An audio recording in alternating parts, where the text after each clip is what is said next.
आज हम एक ऐसी माइंड ब्लोइंग साइकोलॉजी बुक के बारे में बात करने वाले हैं जो आपको लोगों को सिर्फ देखने नहीं बल्कि उन्हें सच में समझने की भी ताकत देती है। हम बात कर रहे हैं read people like a book के बारे में।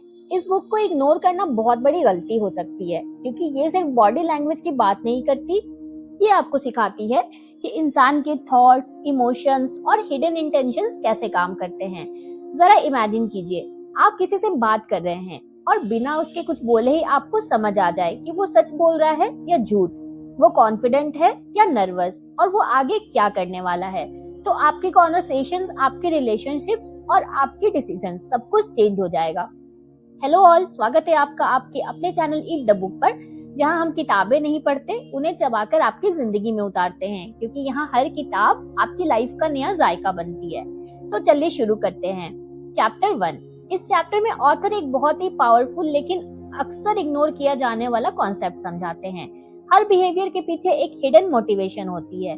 कोई भी इंसान कुछ भी बिना रीजन के नहीं करता।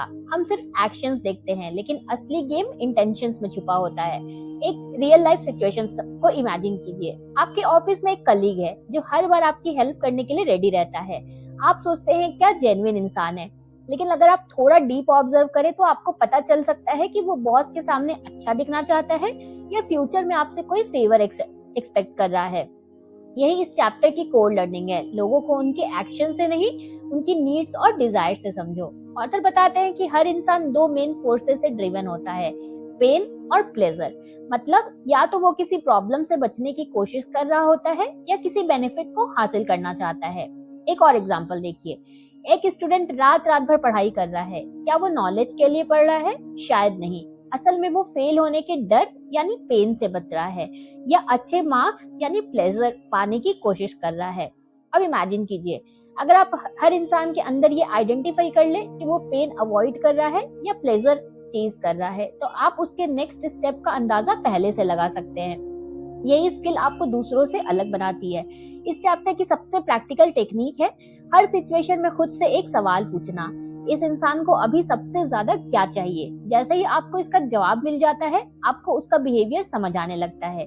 धीरे धीरे आप नोटिस करेंगे कि लोग उतने कॉम्प्लिकेटेड नहीं है जितना हम सोचते हैं।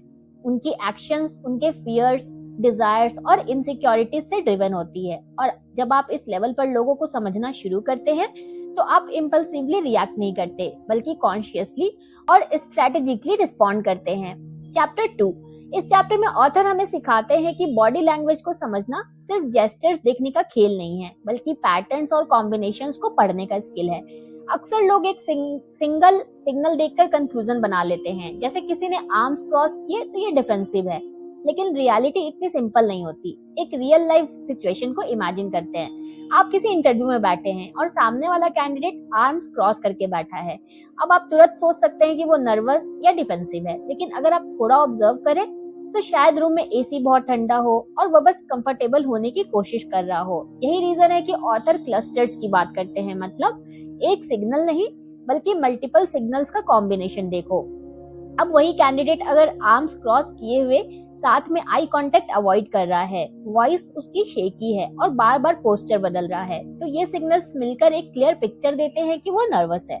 फेस एक्सप्रेशंस भी बहुत पावरफुल होते हैं। कई बार इंसान अपने वर्ड्स को कंट्रोल कर लेता है, लेकिन उसके फेस पर एक फ्रैक्शन ऑफ सेकंड के लिए असली इमोशन दिख जाता है। इसे माइक्रो एक्सप्रेशन कहते हैं।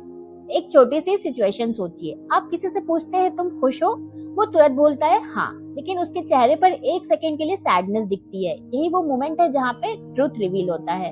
इस चैप्टर की सबसे इम्पोर्टेंट सीख है context plus clusters equals to सही अंडरस्टैंडिंग। अगर आप कॉन्टेक्स्ट को इग्नोर करेंगे तो सिग्नल्स मिसलीडिंग हो सकते हैं, लेकिन जब आप मल्टीपल क्यूज को कनेक्ट करना सीख जाते हैं, तो आप सरफेस लेवल से हटकर डीपर लेवल पर लोगों को समझने लगते हैं। और यही स्किल आपको सोशली स्मार्टर बनाती है। चैप्टर 3। इस चैप्टर में ऑथर बताते हैं कि हर इंसान का बिहेवियर रैंडम नहीं होता, वो उसकी पर्सनैलिटी वायरिंग का रिजल्ट होता है। हर व्यक्ति यूनिक है, लेकिन कुछ कॉमन पैटर्न्स होते हैं, जैसे इंट्रोवर्जन और एक्सट्रोवर्जन। एक रियल लाइफ एग्जांपल लेते हैं। आपका एक दोस्त है जो हर पार्टी में कॉर्नर में खड़ा रहता है, ज्यादा बात नहीं करता। आप सोचते हैं ये एटीट्यूड दिखा रहा है, लेकिन रियलिटी ये हो सकती है कि वो इंट्रोवर्ट है और ज्यादा सोशल इंटरेक्शन उसे ड्रेन कर देता है।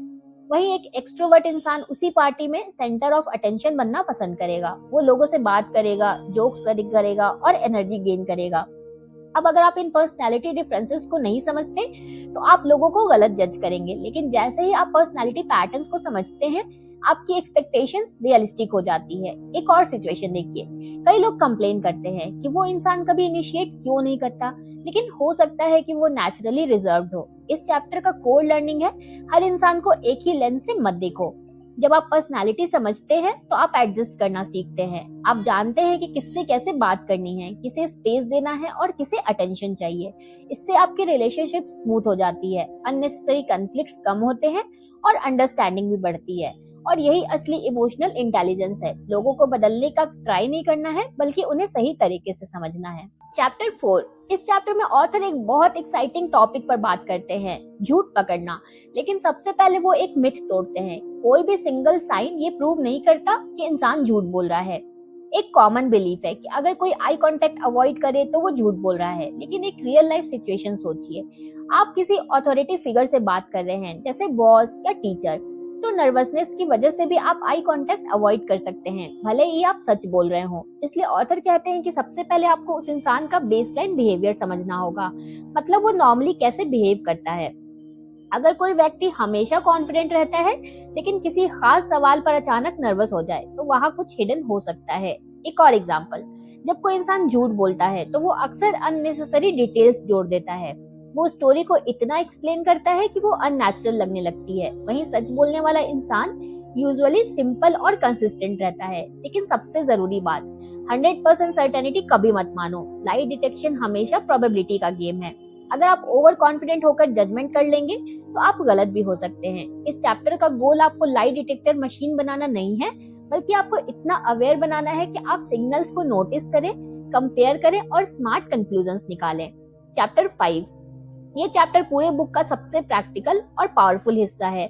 यहाँ ऑथर बताते हैं कि ऑब्जर्वेशन एक ऐसी स्किल है जो प्रैक्टिस से सुपर पावर बन सकती है। ऑब्जर्वेशन सिर्फ देखना नहीं है, ये कॉन्शियसली नोटिस करना है, डिटेल्स को कनेक्ट करना है और उनसे मीनिंग निकालना है। एक रियल लाइफ सीन समझते हैं, आप किसी कैफे में बैठे हैं और आसपास के लोगों को कैजुअली देख रहे हैं। अगर आप ध्यान से ऑब्जर्व करें तो आप समझ सकते हैं कौन कपल कंफर्टेबल है, कौन ऑकवर्ड है, कौन कॉन्फिडेंट है और कौन एंग्शियस है। इसे ही ऑथर थीम स्लाइसिंग कहते हैं, कुछ सेकंड्स में ही मीनिंगफुल जजमेंट बनाना। लेकिन ये तभी पॉसिबल है जब आप प्रेजेंट रहें। अगर आप फोन में बिजी हैं तो ये सारी इंफॉर्मेशन मिस हो जाएगी। ऑब्जर्वेशन इंप्रूव करने के लिए ऑथर एक सिंपल टेक्निक देते हैं, क्यूरियोसिटी डेवलप करो। हर सिचुएशन में खुद से पूछो, ये इंसान ऐसा क्यों बिहेव कर रहा है। धीरे धीरे आपका ब्रेन पैटर्न्स पकड़ना शुरू कर देगा। आप समझने लगेंगे कि कौन जेन्युइन है, कौन प्रिटेंड कर रहा है और कौन कुछ छुपा रहा है। एक छोटी सी बात, नॉलेज तभी यूजफुल है जब उसे अप्लाई किया जाए। अगर आप सिर्फ पढ़ते रहेंगे लेकिन ऑब्जर्व नहीं करेंगे तो कुछ नहीं बदलेगा। लेकिन जैसे ही आप डेली लाइफ में ऑब्जर्वेशन अप्लाई करना शुरू करते हैं, आपकी अवेयरनेस बढ़ जाती है, आपकी अंडरस्टैंडिंग शार्प हो जाती है और आप लोगों को बिल्कुल एक नए पर्सपेक्टिव से देखने लगते हैं। और यही इस बुक की सबसे बड़ी ताकत है। तो दोस्तों, इसी के साथ खत्म होता है इस अमेजिंग बुक का सफर। उम्मीद है जब आप लोगों को सिर्फ उनके वर्ड से नहीं बल्कि उनके बिहेवियर, एक्सप्रेशंस और हिडन इंटेंशन से भी समझना शुरू कर देंगे। अगर आपने इन कॉन्सेप्ट्स को अपने डेली लाइफ में अप्लाई किया तो यकीन मानिए आपकी पीपल रीडिंग एबिलिटी एकदम नेक्स्ट लेवल पे पहुंच जाएगी। अगर आपको ये समरी यूजफुल लगी है तो लाइक करें और अपने दोस्तों के साथ जरूर शेयर करें। और चैनल ईट द बुक को सब्सक्राइब करना मत भूलना, जहां नॉलेज मिलता है स्नैक्स के साइज में। मिलते हैं जल्दी एक न्यू बुक समरी के साथ। तब तक keep eating, keep growing. Thank you for watching.